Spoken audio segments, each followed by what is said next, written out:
Je sais que tu as pratiquement tout vu, Pascal. C'est tellement rare les politiques qui voient toutes les conférences auxquelles ils participent à la conclusion qu'il faut le souligner.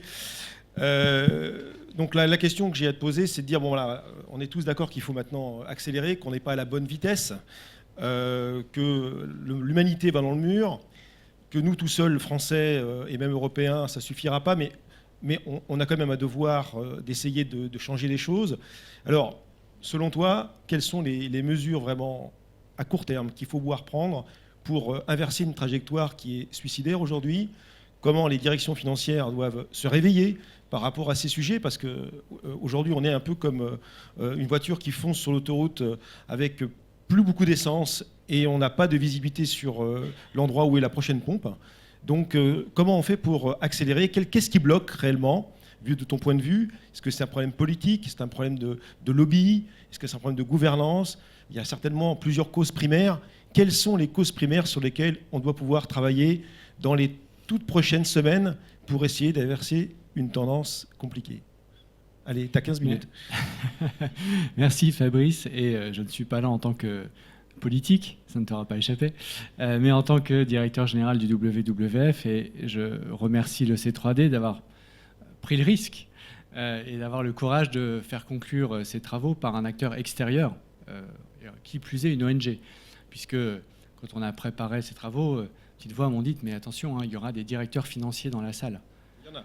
Et il y en a. Et donc on dit, attention, hein, soyons prudents, il ne faut pas leur faire peur. Donc j'ai mis mon costume, bon, j'ai pas mis ma cravate parce que quand même, mais je vais essayer de ne pas, d'une part, vous faire peur, mais même de vous faire envie. Et j'étais frappé en arrivant, j'arrivais pendant l'intervention de Christian Timan, qui disait quelque chose qui me semble être absolument fondamental. Il parlait de la liquidité. Et ce qui est intéressant, c'est qu'en fait, moi, j'ai fait 3 ans à la Commission économique et financière du Parlement européen, où j'ai fait un certain nombre de directives. Je n'ai pas travaillé sur Solva 2 ni sur BAL 3, mais j'ai commencé à travailler là-dessus. J'ai travaillé sur les hedge funds, j'ai travaillé sur le trading à haute fréquence, j'ai travaillé sur un certain nombre de choses. Et effectivement, il y a un dogme qui n'a pas du tout été remis en cause, c'est celui de la liquidité permanente. Et c'est intéressant de partir de là, parce qu'il y a très peu d'enceintes où j'entends ce que Christian Timan a dit tout à l'heure, c'est-à-dire que nous sommes effectivement dans un monde financier qui a évidemment un impact et qui tire les entreprises vers cet ultra-court-termisme, qui est celui de la liquidité permanente. C'est mieux de coter à 8 chiffres après la virgule que coter avec un chiffre. C'est mieux de coter à la nanoseconde que de coter à la minute. C'est mieux de coter... Et c'est toujours la fuite en avant et la fuite en avant avec les algorithmes, avec tout ce qu'on connaît. Et penser le temps long dans ce contexte, sincèrement, quand on est directeur financier comme quand on est directeur en développement durable, bon courage. Bon courage, et je vous tire mon chapeau de ce point de vue-là, parce que moi, je n'ai pas à le faire, et je sais que ça crée une tension. Je sais que c'est difficile. Donc, loin de moi l'idée d'être donneur de leçons, yaka, faucon, etc. Je sais que c'est compliqué. Donc, le premier sujet, c'est d'essayer un tout petit peu de desserrer cette contrainte. Et les règles, que l'on parle de la recalibration des fonds propres sur Solva 2, que l'on parle du travail de la FBF avec lequel on discute sur l'idée d'avoir justement un verdissement des critères de fonds propres. Moi, je vais participer très probablement à un groupe d'experts de la Commission européenne sur ce sujet, puisque la Commission européenne vient enfin à l'idée de traduire concrètement dans le droit européen, et on sait que le droit financier, le droit des marchés, le droit comptable, etc., c'est essentiellement du droit européen en ce qui vous concerne. Donc enfin, c'est en train de percoler l'idée qu'il n'y a pas d'un côté les règles qui régissent les marchés et de l'autre les questions de soutenabilité. Il n'y a pas d'un côté l'ultra court terme et de l'autre côté le moyen et le long terme, mais peut-être que l'enjeu, et notamment l'enjeu des politiques, c'est de créer des cadres qui soient pertinents pour les deux horizons. Donc ça, c'est quelque chose qui est une nouvelle frontière. Très clairement, on n'y est pas encore. Le mark-to-market, ça a été rappelé, et c'est relativement récent, et ça a des effets délétères qui sont assez contre-productifs au regard de ce qu'on peut imaginer sur le moyen long terme. Mais peut-être qu'il y a une nouvelle séquence qui s'ouvre, on va mettre des guillemets, où la Commission travaille réellement à insérer les questions de soutenabilité et de verdissement dans ses textes à elle, pas de créer un nouveau droit à l'extérieur, mais de travailler sur les textes existants, que ce soit les normes comptables, que ce soit les fonds propres, que ce soit les normes assurantielles. Donc, première lueur d'espoir, j'espère que je ne serai pas démenti par les faits. Le deuxième élément, donc j'espère que jusque-là, je ne vous ai pas fait peur. Hein. J'ai dit tous les mots qu'il fallait, fonds propres, Solva 2, BAL 3, tout ça. Le deuxième élément, c'est que, là encore, je fais référence à mon expérience au Parlement européen. J'y étais entre 2009 et 2012, et j'ai moi-même négocié, par exemple, la directive sur les agences de notation. Et j'avais proposé quelque chose d'assez simple, qui a aussi été mis en valeur dans une des tables rondes, je ne sais plus par quel intervenant, je m'en excuse, qui est de dire, au fond, quand on parle de dette souveraine, quand on parle d'évaluation de dette souveraine, de risque souverain, le sujet environnemental, le risque environnemental dans sa diversité, n'apparaît jamais. Totalement non pricé, comme si ça n'existait pas. On ne vit pas dans un monde contraint par le climat, on ne vit pas dans un monde contraint par les ressources, on ne vit pas. Ceci n'existe pas. Et donc j'avais proposé quelque chose d'assez simple, qui était de dire les agences de notation auront à dire quelque chose sur le sujet. On ne va pas préjuger de ce qu'elles vont dire, on ne va même pas préjuger d'une méthodologie sur la façon dont elles vont le faire, on va simplement leur dire vous devez dire quelque chose sur le sujet, et puis rendez-vous dans 3 ans pour voir ce qu'elles ont dit et éventuellement améliorer le processus. Et là, j'avais certains collègues, à gauche et à droite, qui disaient, à gauche, on ne va quand même pas demander quelque chose aux agences de notation, le diable incarné, et à droite, non mais là, on parle finance, là, c'est sérieux, sujet climat, environnement, on verra ça plus tard. Et ça, c'était en 2011.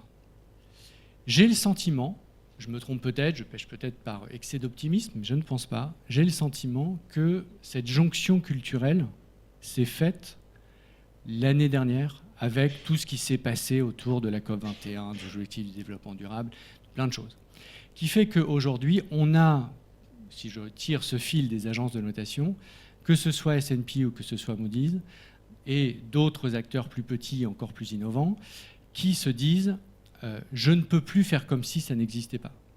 Et donc, j'intègre dans ma notation standard, et dans le questionnaire que j'envoie à l'ensemble des directions financières, j'intègre ce volet-là. Et d'ailleurs, j'annonce, c'est ce qu'ils ont fait avant la COP, que j'ai déjà dégradé 60 entreprises. Alors 60, c'est pas beaucoup, rapporté à tout ce qui est l'univers noté, mais c'est un signal faible, mais un signal quand même. J'ai déjà dégradé la note de 60 entreprises au regard de leur surexposition à un risque environnemental que j'estime mal géré.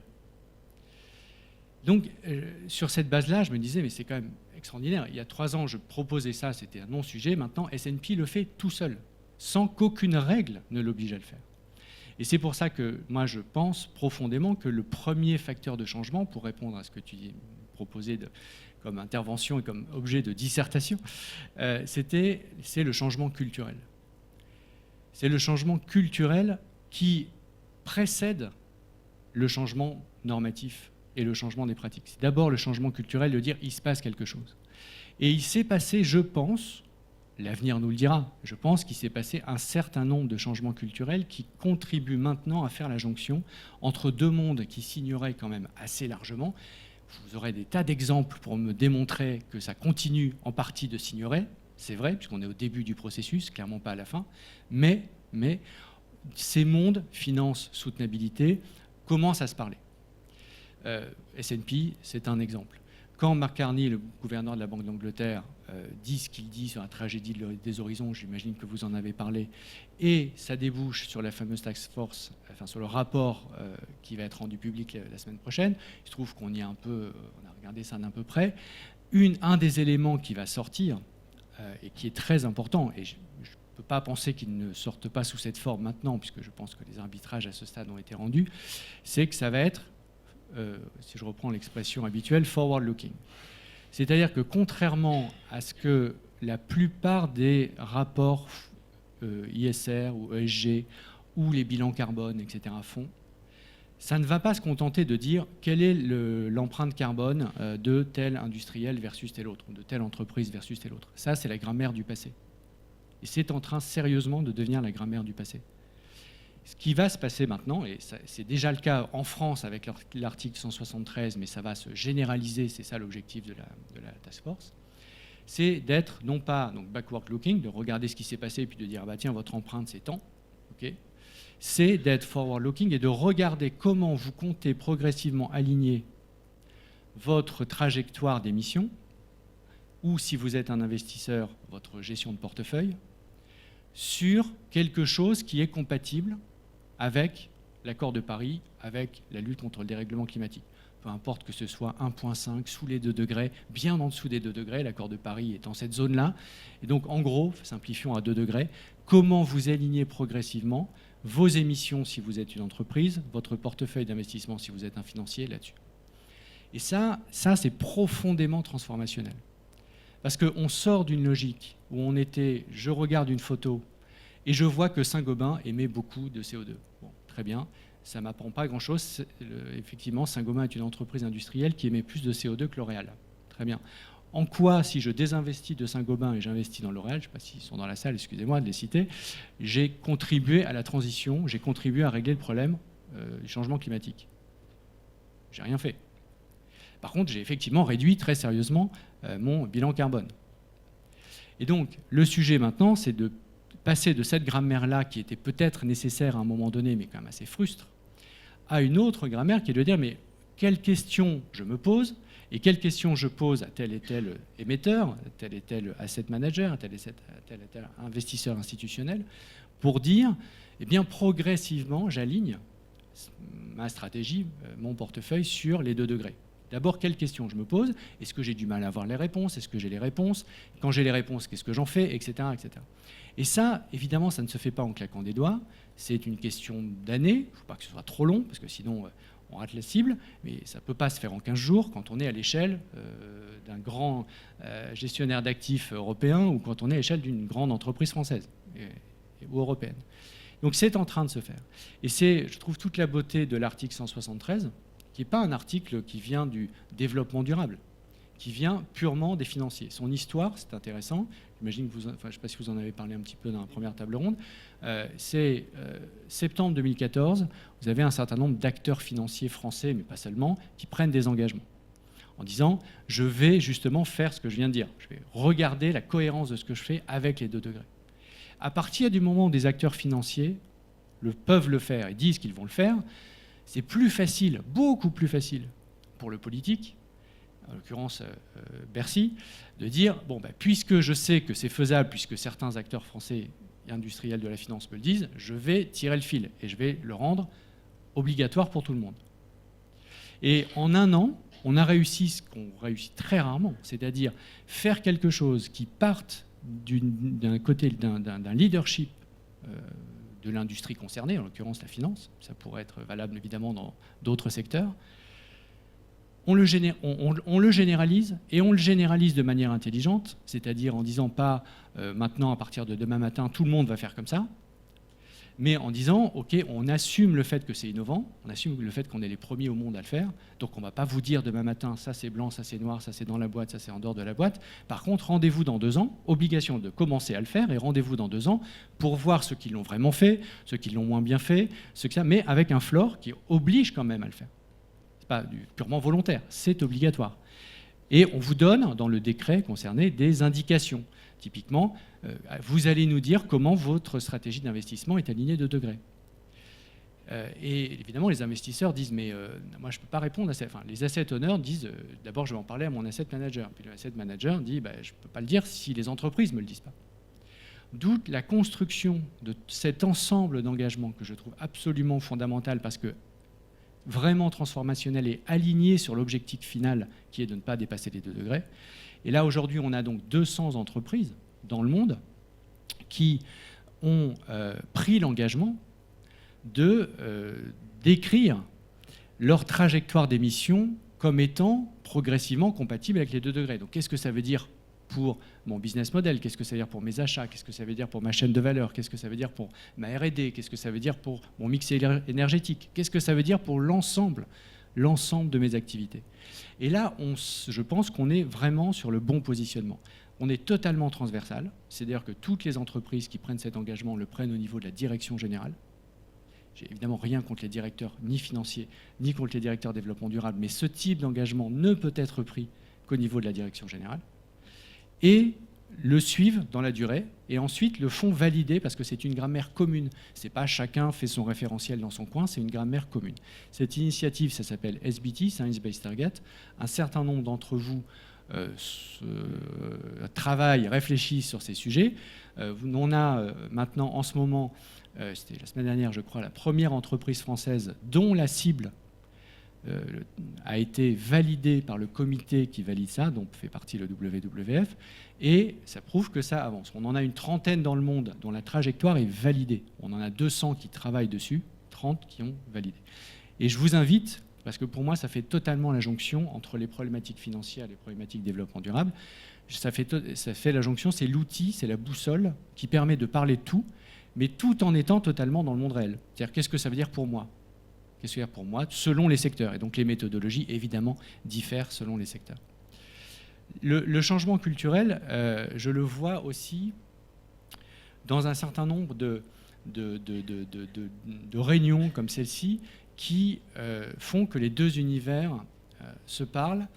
Et tu évoquais qu'est-ce qu'on peut faire dans les prochaines semaines, les prochains mois. Je ne sais pas si tu avais le débat présidentiel en tête, mais je pense que vous ne devez pas hésiter à prendre la parole sur ces sujets. Regardez l'impact qu'a eu la lettre, la fameuse lettre des 360 entreprises présentes aux États-Unis pendant la COP22, après l'élection de Donald Trump. Je crois que les entreprises ont une responsabilité qui est à la fois de faire bouger les règles du jeu qui leur permettent d'aller dans la direction de la soutenabilité. Et vous avez une parole extraordinairement importante parce que vous connaissez vos champs de contraintes. Donc ça permet aux politiques de ne pas partir dans n'importe quelle direction. Et en même temps, si on a la certitude que vous avez la volonté de faire bouger ces lignes, c'est exactement ce qui s'est passé avec l'article 173. Il y a une logique de confiance. On ne commence pas à dire « Ah oui, mais en fait, voilà, les 13 000 poulets de Carrefour, n'est-ce pas Bertrand, en fait, c'est pas assez. » Ben non, 13 000, ça tire la filière. Et on travaille ensemble sur d'autres sujets avec Carrefour et le WWF sur le poisson. Par exemple, vous avez pris un engagement qui tire la filière vers le haut. Alors on vous dit, mais c'est que 50%, je crois, 50% de poissons durables. Pourquoi pas 75 ? Juste parce que de toute façon, si demain matin, Carrefour voulait vraiment avoir 50%, ça n'existe pas sur le marché. Donc vous avez une capacité, à travers l'ensemble des secteurs dans lesquels vous êtes, d'écrire les engagements qui sont ceux qui sont à la fois ambitieux, alignés sur l'accord de Paris, et je n'ai parlé que de climat, je pourrais parler évidemment de la biodiversité et du vivant, mais je n'ai parlé que de climat dans le temps déjà très long qui m'est réservé, et je vous remercie. Et c'est pareil pour les autres secteurs, bien évidemment. Donc d'écrire des engagements concrets, alignés sur l'accord de Paris, et qui donnent les clés aux responsables politiques de faire les bonnes règles. Et si on arrive, et plutôt quand on arrive à faire cette bonne équation, vraiment, j'ai le sentiment que c'est transformationnel. Et donc, dans la période qui s'ouvre, vous avez la possibilité d'écrire ces équations. En gros, ça veut dire quoi pour la mobilité électrique ? Pas que la voiture électrique, aussi la voiture électrique, mais aussi le scooter, le vélo, les bus, les trams, tout ça peut être électrique. Qu'est-ce que ça veut dire sur l'électrification de la mobilité dans les 5 prochaines années en France ? Si on est capable d'arriver avec un paquet qui est expertisé, qui tient le coup sur le plan industriel, tient le coup sur le plan du financement, que la Caisse des dépôts a regardé, etc. Et on dit voilà le paquet, et ça c'est crédible, c'est ambitieux, c'est aligné avec l'accord de Paris, ça crée tant d'emplois en France, ça coûte tant, mais voilà comment on va le financer. C'est inarrêtable. C'est inarrêtable. Sauf que cette jonction-là, c'est inarrêtable quelle que soit la future équipe qui sera à l'Élysée ou à Matignon ou à Bercy ou à l'environnement. Parce que c'est tellement puissant que s'opposer à ça, il faut vraiment le vouloir. Et donc, il faut inverser le rapport de force. Il faut inverser le rapport de force, pas attendre que ça tombe tout cuit, pas être simplement dans bouger quelques petites virgules ou quelques petits boulons, mais construire le cheminement qui permet de tenir les 2 degrés. Aujourd'hui, la France a une stratégie bas carbone. Elle n'a pas de plan de financement de cette stratégie. Elle est donc exactement comme une entreprise qui a une superbe stratégie, mais pas de business plan. Et vous le savez aussi bien que moi, directeur financier ou pas, quand on a une belle stratégie mais qu'on n'a pas le business plan derrière, généralement la stratégie avance pas très vite. Donc on est dans cette situation et nous on est évidemment parfaitement disposés, disponibles, volontaires pour co-écrire avec vous un certain nombre de choses. Et c'est pour ça que des lieux comme le C3D, où on échange là-dessus, sont importants. Mais ça implique aussi des acteurs qui sont les directions financières, qui sont les directions des achats, qui sont bien évidemment les directions générales. Et si on est capable, dans les prochains mois, et je répondrai là-dessus, si j'avais un rêve, pour reprendre la formule d'Hélène, si j'avais un rêve, c'est que dans 6 mois, on ait écrit sur les 3 ou 4 grands secteurs clés de la transition, le bâtiment, la mobilité et 2-3 autres, la feuille de route avec le plan de financement, les technologies, les solutions et comment on va le déployer. Et si on fait ça de manière ouverte, transparente, ce sera inarrêtable demain. J'espère vous avoir fait moins peur qu'envie. Merci beaucoup.